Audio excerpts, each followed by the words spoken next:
با سلام و عرض ادب خدمت شما دوستان، عزیزان و فرختگان گرامی.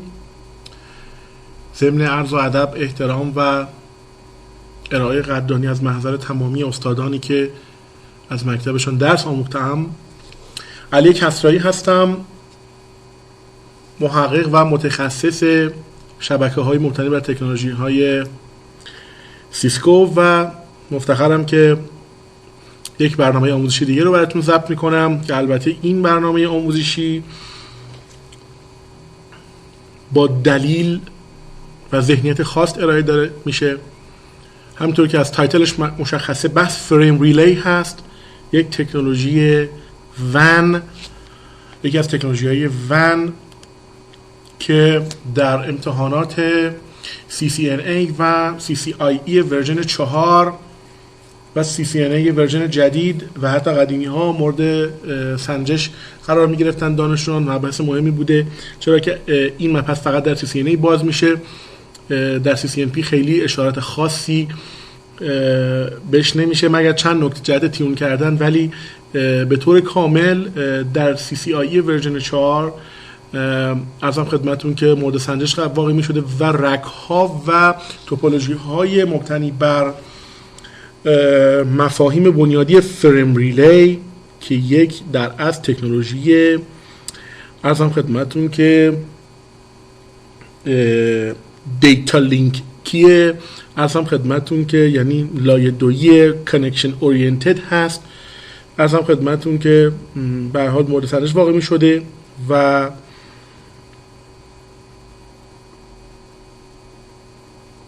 سوال اینجاست که دوستان حتما ایمیلی رو دریافت کردن که در CCIE اصلا یه توضیح دیگه بدم که اصلا چرا CCIE and CCNA فریم ریلی، و با توجه به اینکه همه دوستان احتمالاً آگاه هستن که شنیدن که در امتحانات CCIE سویچینگ روتین فریم ریلی حذف شده، من بدین منظور خواستم یه نکاتی رو شک و شبهاتی رو از ذهن دوستان بردارم. دوستان تا این تاریخ، یعنی تا 1/6/2014 که من دارم با شما صحبت میکنم، هنوز اعلامیه صریحی در این خصوص اعلام نشده. طبق تحقیقی که ما کردیم از طریق مؤسسه آینه‌ای و براین مکان و اکثر کسانی که بر تدریج جزء اینستراکتورهای ارشد این ماجرا هستند، بر اساس همون یک ایمیل و کمی توضیحاتی که در وبسایت رسمی سیسکو ارائه شده، گفته شده که یک جملات چند پهلویی در باب حذف فریم ریلی از امتحانات لب CCIE و نه حذف فریم ریلی از مباحث آموزشی اکادمی سیسکو ارائه شده و حتی در یک جای دیگر آمده که این به قول معروف فریم ریلی کامل نه، فقط قسمت‌هایی از مباحث فریم ریلی تیونینگش در امتحانات لب تست شده که هنوزه این ماجرا تا اعلان رسمی تر شرکت سیسکو و در اصل اومدن آفیشال اگزامینیشن CCIE ورژن 5 ما که هنوز نیامده، به دست ما نرسیده کامل. کتاب‌های در این خصوص نوشته شده توسط دوستان و متخصصین ارشد سیسکو، اما هنوز به طور رسمی ما مورد خاصی رو نداریم. اما سوال پیش میاد، خب اگر بالفرض که این حذف شده، پس چرا آقای علی کسرایی داره اینو درس میده به شما؟ دلیل علمی داره. اولا اینکه خب یه چیزی یاد میگیرید، خب مگه بده؟ این یک. نکته دوم اینکه یه چیزی یاد میگیرید، اول باید ببینید که آیا این کلا از تکنولوژی حذف شده، یعنی کلا دیگه ساپورتینگی نداره، یا اینکه ما داریم کار ایزایی و دور از جون شما ابلهانه انجام میدیم. خب جواب منفی است، از تکنولوژی حذف نشده.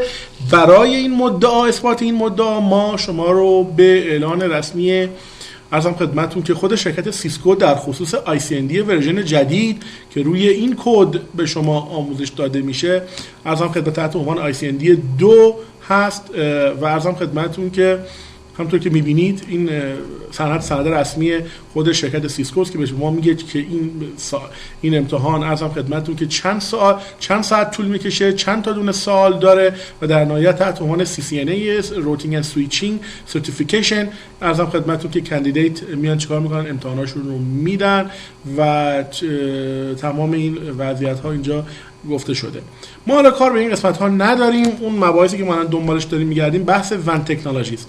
پس دوستان الان بدونن که در CCNA ورژن قدیم و ورژن جدید در حال حاضر در قسمت ون تکنولوژی عرضم خدمتتون که همونطور که می‌بینید 15% امتحانات و این سوالات عرضم خدمتتون که به ون تکنولوژی چیز داره، اختصاص داره که شما همونطور که می‌بینید فریم ریلی رو کامل در اینجا مشاهده می‌کنید. مفهوم این ماجرا این است که غیر از فریم ریلی شما MPLS رو میدید. تا قبل از این شما MPLS رو اصلا نمیدید. VSAT یا مترو اترنت اصلا یا سلولار 3G یا 4G که قربونش برم ما تو ایران تو دنیا 4G را افتاده، ما هنوز 3G هم کامل نداریم. یک رایتل عزیزی آمده ولی حالا کوتا کجا ارزان خدمت. و حتی خود تکنولوژی DSL هم در خیلی از کتاب‌ها کامل درس داده نشده و VPN هم یک اشاراتی فقط شده. عملاً اگه بخوایم نگاه بکنیم بحث اصلی همون فریم ریلی بوده که اونم در CCNA باز می شده. اما شما می‌بینید MPLS هم داره. مفهومش اینه که در سویچینگ روتینگ احتمالاً مباحث آموزشی داره میره به سمت مباحث سرویس پرووایدینگ و مباحث عملی تر و کاربردی تر، چرا که فریم ریلی یک تکنولوژیه که برای ارزم خدمتتون که فالت تولرانس و ارزم خدمتتون که و مباحث مربوط به خطایابی و ارتباطات معمولا از پروتکل‌های لایه بالاتر از لایه‌ای که خودش داره روش ران میشه استفاده میکنه و یقینا شبکه‌های دیجیتال و مبتنی بر فایبر هم میتونه این فرایند رو انجام بده.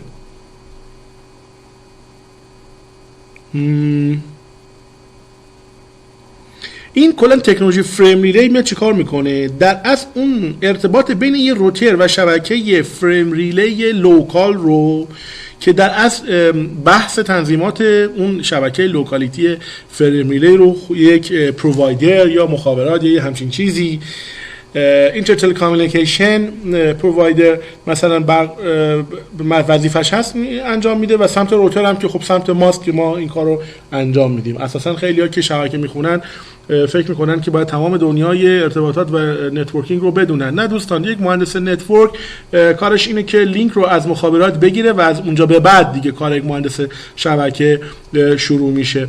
ولی بد نیست که بدونید که خیلی از دوستان از جمله خود بنده علاقه‌مند به دانستن مباحث محض مربوط به صنایع ارتباطات مخابراتی هستیم که خب در نهایت منجر به این میشه که ما بریم مباحث ارتباطات و اینکه حالا اون کلاود یا اون اصطلاحاً ابری که مخابرات وظیفش هست به قول معروف به ما ارائه بده و از اونجا به بعدش دیگه با ماست رو اونا هم یاد بگیریم. خب دمتون گرم، شما هم برید یاد بگیرید، هر که بامش بیش برفش بیشتر. اوکی، پس شما ببینید الان در ورژن جدید CCNA شما فریم ریلی رو دارید، بخواید یا نخواید بعد امتحان بدید. پس یکی از دلایلی که چرا این ویدیو داره آماده میشه این است.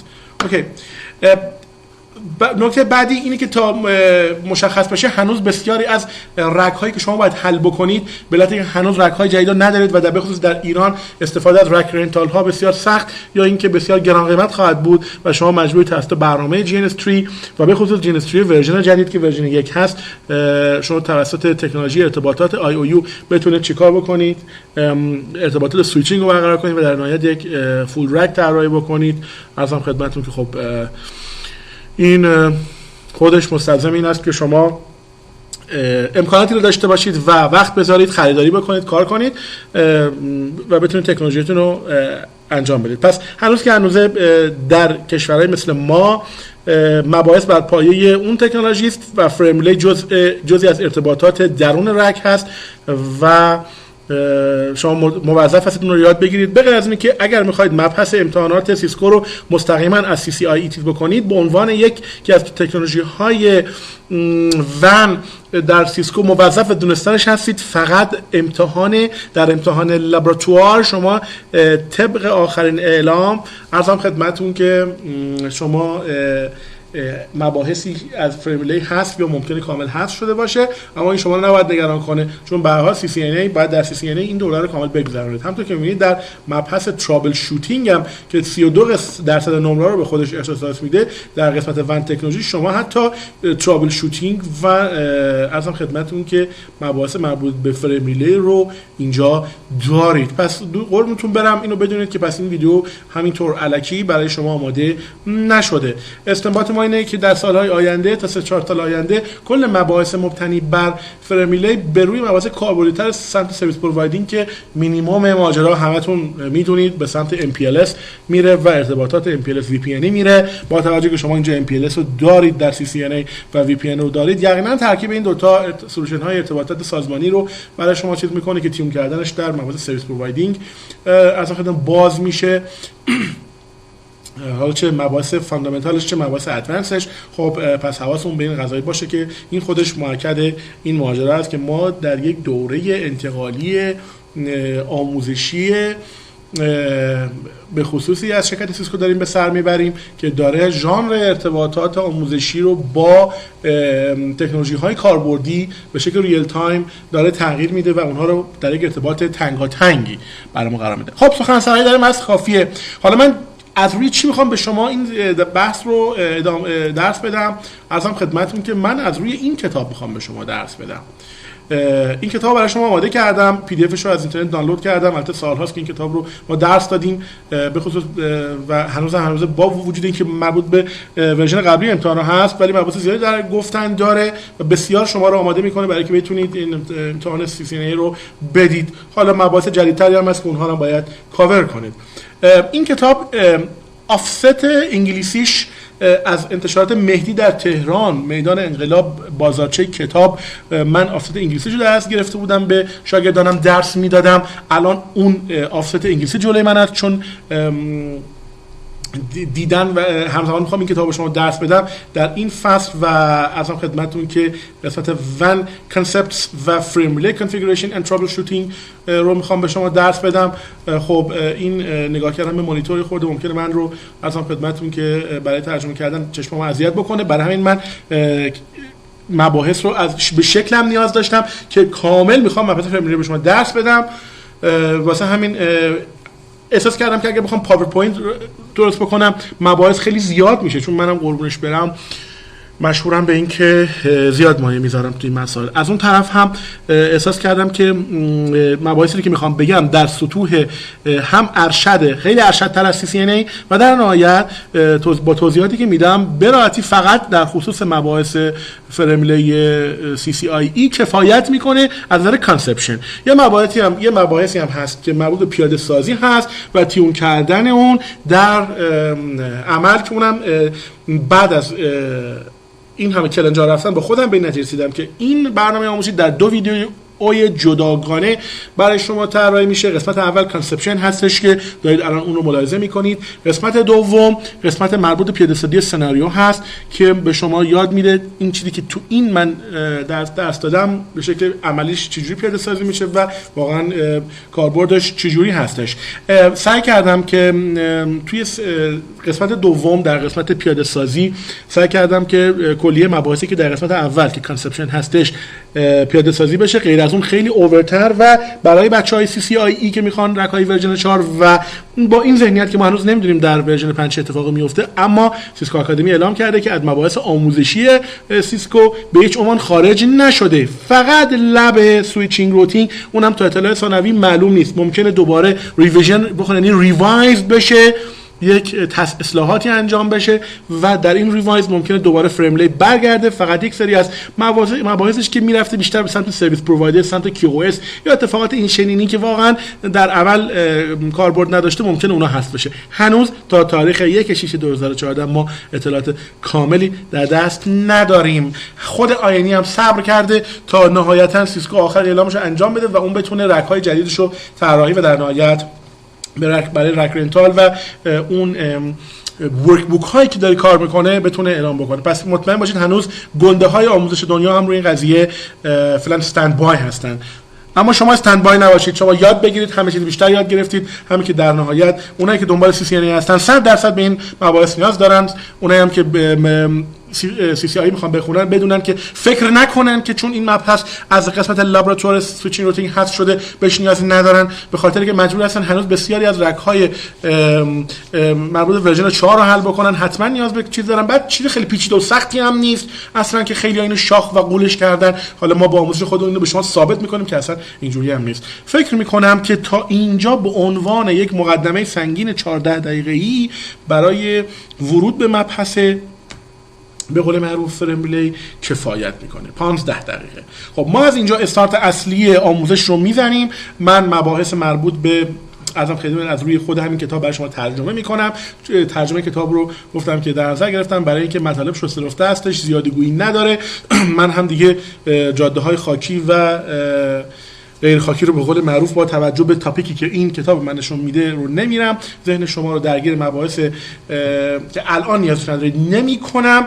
برای من هم به عنوان دستور کار خواهد بود و این و از همه مهمتر متدی رو که من می‌خواستم آماده بکنم و نمیتونستم برای شما بذارم دانلود بکنید، چون میتونست یه سری یادداشت‌های شخصی باشه که من این کارو انجام بدم. ولی این کتاب دقیقاً شما دارید می‌بینید که اسمش چی هستش. این بالا، در این بالا که من دارم کلیک می‌کنم، در این بالا شما می‌بینید که این کتاب اسمش چی هستش. 31 days یعنی 31 days before your CCNA exam.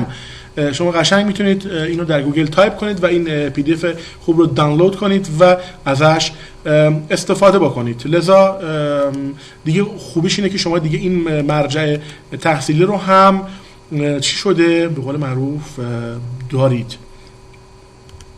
بسیار عالی. خب شروع میکنیم. توی این بحث در از کی تاپیک داره بحث ارزم خدمتتون که ورود به اگزامینیشن CCNA رو برای شما میگه که حتما باید مبحث فریم ریلی رو شما بلد باشید و ترابل شوتینگ بیسیک مربوط به این تکنولوژی ون رو باید حتما چیکار کنید بلد باشید. یقینا ایمپلمنتیشن یا اون بحث پیاده سازی ها نیاز خواهد بود و یک درک پایه‌ای از اینکه فریم ریلی در اصل چیه، شامل چی میشه و ادراک فریم ریلی از نظر اینکه کارایش چجوری کار میکنه، چطوری پیاده سازی میشه و چجوری وریفیکیشن یا نهایتا اون محصولات کاریش مورد تجزیه تحلیل و بررسی قرار میگیره. با توجه به این قضیه مباحث مربوط به ارورهای این تکنولوژی ون و دلایل مربوط به دلایل اصلی مربوط به این ماجراها مورد بررسی قرار گرفته. در قسمت بعدی که در اصل مفاهیم بنیادی فریم ریلی میخواد آموزش بشه، به دوستان پیشنهاد میکنم که با خودشون کاغذ آچار سفید داشته باشن، یه سری از این اطلاعات رو یادداشت بکنن. اونایی که میخوان یک دفعه برن بعد از فیلم اول مستقیم برن سراغ فیلم دوم و پیاده سازی ها رو انشالله انجام بدند، برای خودشون یادداشت بکنن که ببینیم به قول معروف چی هستش. و دوستان اینجا داره میگه که فریم ریلی یک به قول معروف تکنولوژی دیتا لینکی یعنی لایه دویی کانکشن اورینتد هستش، یعنی اتصالگرا به زبان حالا ترجمه شده، که عرضم خدمتون که برای پیاده سازی عرضم خدمتون که با پرفورمنس بالا و اثرگذاری بالا روی بحث ون مورد استفاده قرار میگیره و داره میگه که میتونه چه کار بکنه و در اصل این به قول معروف تکنولوژی برای عرضم خدمتون که مقابله با خطاهاش میتونه از پروتکل‌های لایه بالاتر و فایبر و شبکه‌های دیجیتال چیکار کنه، استفاده بکنه. بعد در نهایت میگه که این تکنولوژی در اصل و اون اینترکانکشن که مد نظر ما هستش این مابین چی قرار میگیره؟ مابین مسیریاب یا همون به قول معروف روتر و یک فریم ریلی لوکال که سمت چی هست؟ یک سرویس پرووایدر. پس میگه آقا جان روترها سمت یوزرها هستن، ما یه ابر داریم که ابر اون مخابرات اون سرویس پرووایدره که این ابر توش همونطور که علامت‌ها رو می‌بینید یک سری ازم خدمتتون سوئیچ هستش که در این سوئیچ ها یه سری ارتباطات برقرار شده که در خصوص ما در وقتی که ما میخوایم به ارتباط برقرار کنیم با این شبکه فریم ریلی که در اصل این قسمت ابری رو در اصل چیکار میکنه به اسم DCE یا فریم ریلی سویچ چیز میکنه. حواسمون باشه قسمت ابری همیشه DCE است، یعنی کلاک ریت جنریت میکنه، به هیچ عنوان DTE نخواهد بود. حالا در ادامه میگیم که ماجراش چی هستش و چرا انجام میشه. و در نهایت تجهیزات به قول معروف یک شبکه فریم ریلی رو عرضم خدمتتون که به دو قسمت تقسیم میکنم، همونطور که اینجا دارید میبینید، قسمت DTE و قسمت DCE. قسمت DTE که دیتا ترمینال اکویپمنت هستش، طبق چیزی که نوشته داره میگه که عرضم خدمتتون که سمت روترها، دیوایس های روتر عرضم خدمتتون که و اون تجهیزات دسترسی عرضم خدمتتون که به عرضم خدمتتون فریم ریلی هست که به FRAD یا فریم ریلی اکسس دیوایس هستش و بریج ها سمت DTE هستن. پس DTE کلا اگر ما وریفیکیشن کردیم دیدیم روترها DCE شدن، بعد بدونید این یکی از شایع ترین موارد ایبیابی فریم ریلی هست. ای دوستان CCNA به خصوص CCIE که میخوان تیون کنن این ماجرا رو. و نهایتا این شبکه فریم ریلی بعد از DCE رو داره که دیتا کامیونیکیشن اکویپمنت هستش که داره میگه که مفهومش اینه که کل سویچ های موجود تو این ابره از نوع سویچ های فریم ریلی هستن یا DCE که اون بحث رو به قول معروف برای ما کاور میکنه. بسیار عالی. تا اینجا الان مشخص شد که ماجرا به قول معروف چیست. همونطور که میبینید اتصالات هم اتصالات سریالیست اینور. خب و داره به شما میگه که فریم ریلی works here، یعنی بین اصلا این قسمت که اصلا کلا مربوط به مخابرات هست، اون چیزی که مربوط به ماست در اصل بین در این لینک، یعنی در اتصال لینک DTE به اصلا DCE یا به اون لینکی است که مخابرات به ما میده در اصل میگه کار میکنه. حالا ماجرا چیه؟ حالا میگه کامپوننت های اون مؤلفه های اصلی فریم ریلی ببینیم مثلا چی هستش، خورده بحث میکنه روش اینا. همونطور که خدمتتون عرض کردم من الان دارم از روی کتاب انگلیسی ارزم خدمتتون آفست شده اینترنت مهدی به خاطر بحث بینایی دارم به شما چیز میکنم، پس نگاه هم به کتاب است و همزمان PDF رو برای شما چیز میکنم و اون نقاط مهمش رو علامت گذاری میکنم که شما بتونید بعدن که کتاب رو از اینترنت دانلود کردید بتونید چیکار کنید، ازش استفاده کنید. بسیار عالی. میگه که من دارم این قسمت الان من کلا براشون دارم ترجمه میکنم. داره میگه که کلا فریم ریلی از فریم ریلی میشه به شکل کاملا استاتیک یا به قول فارسی‌ها با ترجمه ایستا به قول معروف یه ارتباطات کاملا لوجیکال و منطقی رو و کاملا زیادی رو متوجهی همانند ارزم خدمتون که اون مدارهای مجازی روی یه لینک فیزیکی به قول معروف انجام داد، روی یک لینک فیزیکی میشه این ترانسمیشن رو انجام داد که این مدارات مجازی به ویرچوال سرکت یا VC ارزم خدمتون که مشهور هستن. خب بعد در نهایت داره میگه که ارزم خدمتون که داره میگه که این عمل توسط یک سری آیدنتیفایر ها یا شناسه ها ارزم خدمتون که مورد ارزم خدمتون که دست پیاده سازی قرار میگیره و به هر ارزم خدمت نفسه to each pair of DTE device، یعنی به هر جفت از تجهیزات DTE ارزم خدمتون که انجام میشه. پس با ارزم خدمتون که اساین کردن، یعنی با ست کردن یه سری آیدنتیفایر ها به هر جفت ارتباط DTE، یعنی هر دو جفت روتر میتونه قرار بگیره. حالا بهتون میگیم این آیدیه چی هستش، الان همه رو میگیم، فقط چون میخوام کل ریفرنس کامل تدریس بشه از این باب این بحث رو ما چیز میکنیم. حالا چه اتفاقی میفته؟ میگه تو سمت سرویس پرووایدر، اینجا داره میگه یعنی کجا، یعنی این وسط از روی این شکل ما داره میگیم تو این سمت سرویس پرووایدر ارزم خدمتتون که اون سرویس سویچینگی که در اصل داره اتفاق میفته اینجا هستش و میگه یه سری جدول سویچینگ ساخته میشه که این جدول سویچینگ اون آیدنتیفایر ها رو به پورت های خروجی چیکار میکنه؟ متناظر میکنه یا اصطلاحاً مپ میکنه. مفهومش اینه که وقتی یه فریمی میرسه به دست این دستگاه سویچ اون از شناسه یا آیدنتیفایر رو میاد چیکار میکنه؟ طبق این چیزایی که اینجا نوشته داره میگه میاد چیکار میکنه؟ آنالایز میکنه و این رو مورد بررسی قرار میده و نهایتا اون فریم رو به پورت خروجی میاد. پس در سویچ ها عملا ما دستگاه سویچ داریم که میاد اون آیدنتیفایر ها رو به پورت خروجی مپ میکنه. وقتی یه پاکت میرسه اون نگاه میکنه میره پورت خروجیش کجاست، به کجا میتونه اونو بفرسته و در نهایت این کار انجام میده. موضوعی که اینجا داره میگه قبل از در اصل فرستادن اولین فریم یک مسیر کامل به سمت مقصد در اصل ایجاد شده. یعنی از سمت مثلا فرض کنید این روتر A به روتر B یک مسیر کامل از قبل ایجاد شده. مثلا فرض کنید اتصال فیزیکیش اینجاست، بعد میاد مثلا اینجا، بعد میاد میره اینجا، که حالا این رو به این شکل به شکل این دایره عرضم خدمتتون که انجام میدن. این اتصال دائم رو همونطور که می‌بینید چون گذاشتن PVC. این PVC یعنی permanent connection circuit. permanent یعنی دائم. کانکشن هم که مشخصه، سرکت هم که مشخصه، یعنی یک اتصال دائم بین دو دستگاه. پس ما در اصل با توسط به توانمندی هایی که شرکت مخابرات یا این ابر ما میده، در اصل یک اتصال دائم بین روترهامون که به اسم PVC یا Permanent Connection Circuit چیکار میکنه؟ برقرار میکنه. این DLCI اینجا نوشته 100 و اینجا نوشته این DLCI که Data Link Connection Identifier در اصل هست چی میشه؟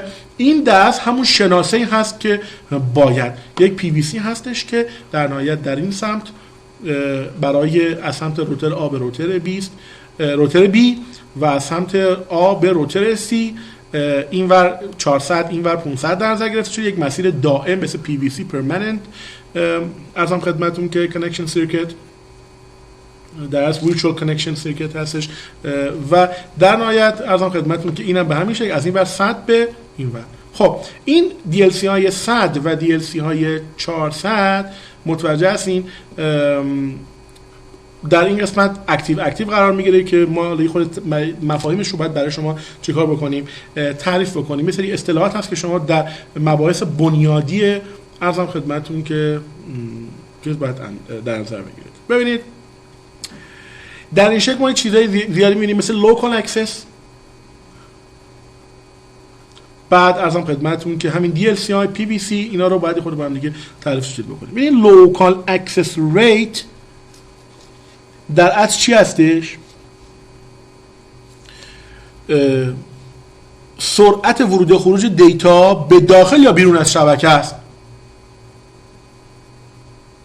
خب یعنی سرعت ورود و مثلا یه لینک تیوانه، یه لینک 64 کیلوبیت، یه لینک مثلا لینک های دیگه است. این در اصل اون نرخ دسترسی لوکال اکسس ریت، این نرخ دسترسی محلی، یعنی سرعت ورود و خروج دیتا به داخل یا خارج از اون شبکه رو میگن اصلا خدمتتون لوکال اکسس. VC که ما اینجا ازش نام میبردیم مفهومش چی هستش؟ ویرچوال سرکیت همون مدار منطقی است که با چی نشون داده میشه؟ با همون آیدنتیفایر، یعنی یه شناسه اتصال پیوند داده یا همون دیتا لینک کانکشن آیدنتیفایر که به DLCI هست. این که اینجا میبینید مورد ارزم خدمتتون که پس یه مدار مجازی در اصل با همون DLCI نامبرشه که شناخته میشه. و برای ارزم خدمتتون که در اصل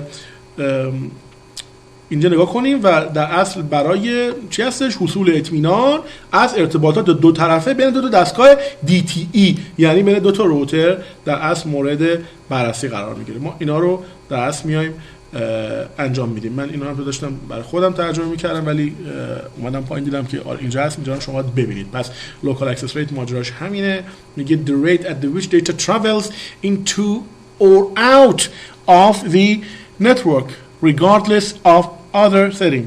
خب این موارد ترجمهش مشخص هستش. پس این VC. بحث اون PVC بود که من میرم روی این Permanent Virtual Circuit هستش که همین اتصالات دائمی هستش که در نهایت بین دو تا دستگاه DT روتر A و روتر B دو تا DT هستن، اینجا روتر C DTE. کل این سویچ ها در ابر پرووایدر DCE هستش. خب اینم از این مورد چیز انجام میده. بریم بعدیش چی هستش؟ SVC Switch Virtual سرکت. این دست طبق چیزی که اینجا نوشته داره میگه یک ارتباط موقت برای برقراری ارتباط‌های کوتاه و موقتی که بعضی موقع لازم میشه دو تا دستگاه DT توی شبکه فریم ریلی قرار بگیرن. یعنی کلا به شکل موقت تمپرری میاد چیکار میکنه؟ این ارتباطاتی که بسته به موقعیت نیاز هست اصلا خدمتتون که بین دو تا دستگاه DTE در فریم ریلی برقرار بشه. پس یه سوپرشال سرکت هم ما اصلا خدمت داریم که الان خب فعلا ما توی این شکل موردی براش نداریم تا بریم جلوتر. نکته بعدی همون دیتا لینک کانکشن آیدنتیفایر DLCI هست که همونطور که دارید میبینید داره میگه که یک عدد 10 بیتیه که توی فیلد هدر ارزم خدمتون که کجایی؟ آره توی فیلد هدر ارزم خدمتون که ادرس فریم ریلی اونجا ارزم خدمتون که داره که مدار مجازی رو گفتیم درست مشخص میکنه. داره میگه که این آیدنتیفایر فقط به شکل لوکال ارزم خدمتون که چی هستش؟ لوکالی سیگنیفیکانت، یعنی به شکل لوکالی فقط اهمیت داره. دلیلش هم میگه اینه که به خاطری که بین روتر لوکال و سویچ فریم ریلی محلی تعیین میشه. یعنی کجا؟ یعنی اینجا. این روتر الان ما فرض کنیم سازمان ماست، این روتر لوکاله، اینم سویچه که بشید میکنه. میگه این DLCI فقط اعتبارش بین این روتر تا این سویچ است. از اینجا به بعد خود این سویچ یه سری ارتباطات ایجاد کرده که در نهایت مشخص میکنه اون فریم باید به کجا بفرسته و دیگه ممکنه مورد استفاده ما قرار نگیره. پس حواسمون باشه این مفهومش لوکال سیگنیفیکانت، مفهومش از نظر محلی اهمیت داشتن مفهومش اینه. پس میگه حواسمون باشه که ممکنه روترهای دو طرفه ارتباط، یعنی مثلا روتر A و روتر B، از خدمتتون که اینو اینجا داره میگه. خب من روی شکل دارم نگاه میکنم ولی متن انگلیسیشو دارم نگاه میکنم. داره میگه ممکنه که از مقادیر عددی متفاوتی از DLCI ارزم خدمتتون که استفاده کنن، در صورتی که ممکنه هر دوشون به یک اتصال مجازی چی هستش ارزم خدمتتون که در ارتباط هستن. داره میگه که ممکنه ارزم خدمتتون که different DLCI value بتونن چیکار بکنن؟ استفاده کنن، در صورتی که هر دوشون به یک same virtual connection چی هستن اشاره میکنن. و میگه حواستون به این نکته جمع باشه. بریم بالا ببینیم اونجا چی گفته. اینو در راجب اون شکل بالا میگه، یعنی راجب اینو به خاطر داشته باشید. ببینیم اینجا چی میگه. این بالا اینجا داره میگه که طبق شکل روتر اصلا خدمتون که دو تا مدار مجازی که روی یک اینترفیس فیزیکی داره و داره نشون میده. میگه یه آیدنتیفایر DLCI 100 به روتر B و یه 400 اینا، این 100 به روتر B و یه 400 اینا به سمت روتر ارزم خدمتتون که C داره میگه که این ارتباطات داره نشون میده. میگه که همونطوری هم که اشاره شده توی سمت دیگر ارتباطات، یعنی این سمت ما سمت دیگه، میتونیم از یک DLCI متفاوتی استفاده کنیم. ولی دوستان چون DLCI local significant هست، یعنی فقط ارزش محلی داره، ما حتی میتونیم در اون سمت هم کاری بکنیم که تو پرووایدینگ کاری بکنیم که DLCI ما متفاوت باشه، به خاطر که این DLCI local significant برای این روتر تا این سویچ و این ور مثلا برای این سویچ تا این روتر هم میتونه عدد 100 باشه و ارزم خدمتتون و میتونه متفاوت باشه. اما معمولاً اعداد رو جوری انتخاب میکنن که نشان دهنده ارتباطات روترها با هم دیگه باشه که بتونن در ترابل شوتینگ این رو ازش استفاده کنن. یه نفس 2 ثانیه‌ای. اوکی، بریم جلو ببینیم که دیگه چی هستش. CIR یا Committed Information Rate میگه که این کمیشن اینفورمیشن ریت، این معذرت میخوام کامیتد این همون جریانه گفتم نگاه کردن به مانیتور، یه دقیقه مانیتور نگاه کردم بالا پایین شد. اوکی، این کامیتد اینفورمیشن ریت مفهومش یه در اصل ریت یا یه نرخ تعهد شده انتقال اطلاعات. داره میگه وقتی که شما از یک پرووایدر سرویس فریم ریلی دریافت میکنید، یک عددی تحت عنوان CIR اینجا چی به شما داده میشه که این در از حد اکثر نرخ انتقال اطلاعات شما هستش. مثلا تیوان ارزم خدمتتون یا مثلا نرخ 60 مثلا 56 کیلومتر پر سکند و اینجا گفته مثلا تعیین میکنن که درس میگه این عدد میتونه برای هر کانکشن بین روترهای ما و شبکه فریملی متفاوت باشه. اینا قشنگ داره نشون میده دیگه، داره میگه از این روتر به این روتر ازم خدمتتون که ما تیوانیم، ولی از این روتر به این سویچ از این روتر به این سویچ تیوانیم، ولی لینک این روتر به این سویچ 64 کیلومتر، این ورم 64 کیلومتر. خب داره میگه این سی آی آر دیگه، داره میگه این میتونه متفاوت هم باشه. میگه که کجاییم؟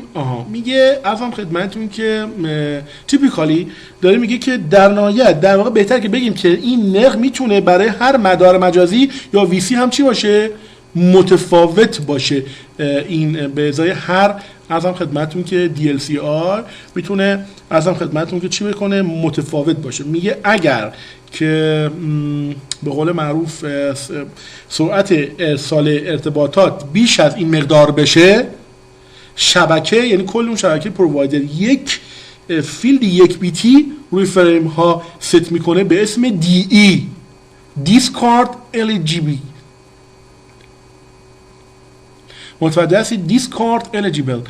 این بحث DE یا Discard Eligibility ارزم خیلی بحثی است که در اصلا CCIE مورد بررسی قرار میگیره و اون به قول معروف Discard Eligibility رو باید ما در مباحث تیون کردن فریملی باش سر کله بزنیم.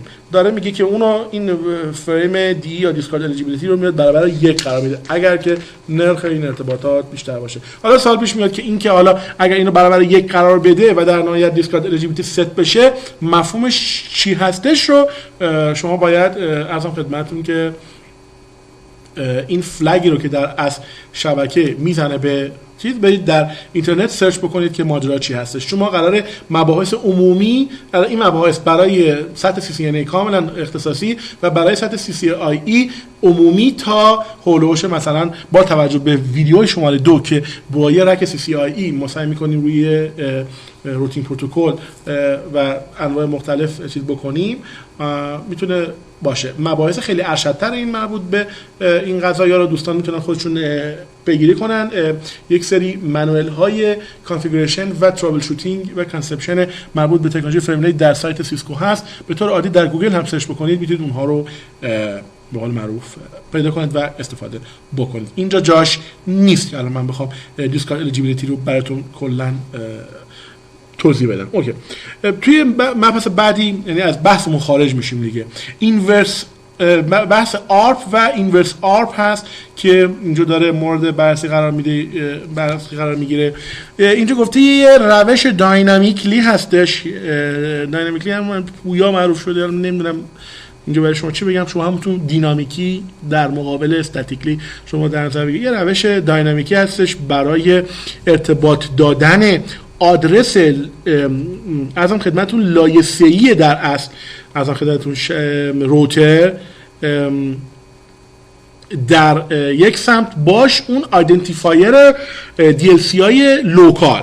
یعنی میگه آرپ، این آرپ درس میاد چیکار میکنه؟ میاد یه ارتباط آدرس لایه 3 رو با ازم خدمتتون لوکال DLC های روتر ریموت، روتر روبرو میاد بررسی میکنه و حالا در ادامه ما بیشتر متوجه میشیم وقتی که اینو پیاده سازی میکنیم این آرپ میاد چیکار میکنه. آرپا و اینورس آرپا کلا تو تکنولوژی عادی مفهومشون چی بود که مک رو به آدرس آی پی و آدرس آی پی رو به مک تبدیل میکردن. یه سری از این ارتباطات بود. ما که اینجا ازم خدمتتون که مک و پک و این چیزا نداریم، اینجا با آیدنتیفایر ها داریم کار میکنیم. پس اینجا بحث اساین شدن آدرس های آی پی که آدرس های اینجا هست نتورک لیر ادرس و ریموت و لوکال DLCI که یک ارزم خدمتتون که سیستم آیدنتیفایر مجازی هستش. اینجا مورد بررسی قرار میگیره که دوستان در همین حد با توجه به توضیحاتی که اینجا داده شده کفایت میکنه.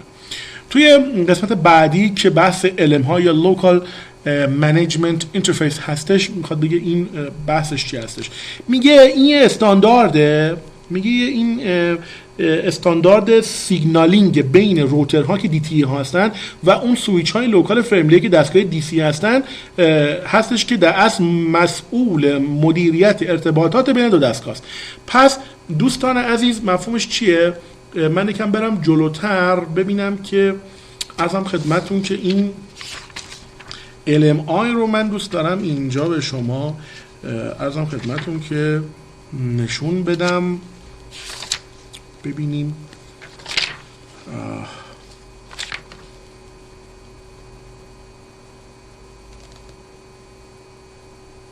شکلی براش هست. بله ازم خدمتون که میریم در جلو برای که مباحثمون رو قاطی پاتی نکنیم، در اون جلو به شما نشون میدم. پس ما الان متوجه شدیم که LMI در اصل پروتکل‌های سیگنالینگ بین روتر DT و سویچ چیزه. حالا اگر روی این شکل بخوایم بریم جلو، یعنی این روتر که DT هستش و این سویچ که DC هستش، LMI بین این روتر و این سویچ در اصل داره کار میکنه و مسئله ارتباطات سیگنالینگ بین دستگاه روتر و DT که DT هستش با این سویچ، اینو بهش میگن پروتکلی است که بهش میگن LMI. خب بحث بعدی ببینیم که این به کجا رسیده. 40 دقیقه رسیده. ما این قسمت رو تمام میکنیم توی توضیحات، بعد میریم سراغ مباحث توپولوژی، یعنی میمیتیکر انجام میدیم، توپولوژی رو در یک فیلم علاهده‌ای دوباره ادامه میدیم. بسیاری. بحث بعدی بحث FECN هست. این FECN یا Forward Explicit Congestion Notification که اعلام congestion که ازدحامه و Forward Explicit و Backward Explicit اون عرضم خدمتون که مباحث صریحی است که باید در کارشون انجام بشه. در چی هستش؟ این FECN داره میگه اعلام صریح در اصل ایجاد کانجکشن یا تراکم یا ازدحام شبکه به دستگاه‌های بعدی. فوروارد این FECN به دستگاه‌های بعدی داره میگه آقا جون کانجکشن داره اتفاق میفته. بکوارد اکسپلیسیت داره به دستگاه‌های قبل از خودش داره میگه که آقا اصلا از اینجا بعد داره کانجکشن اتفاق میفته. مفهومش چیه؟ توی FECN یه بیت توی هدر فریم وجود داره که میاد چیکار میکنه؟ اگر این شبکه دارای اوورهد بالا و ترافیک خیلی سنگینی بشه، در نهایت دستگاه DCE یعنی کجاها اینجا نوشته دستگاه DCE یعنی سویچ های فریم میان چیکار میکنن؟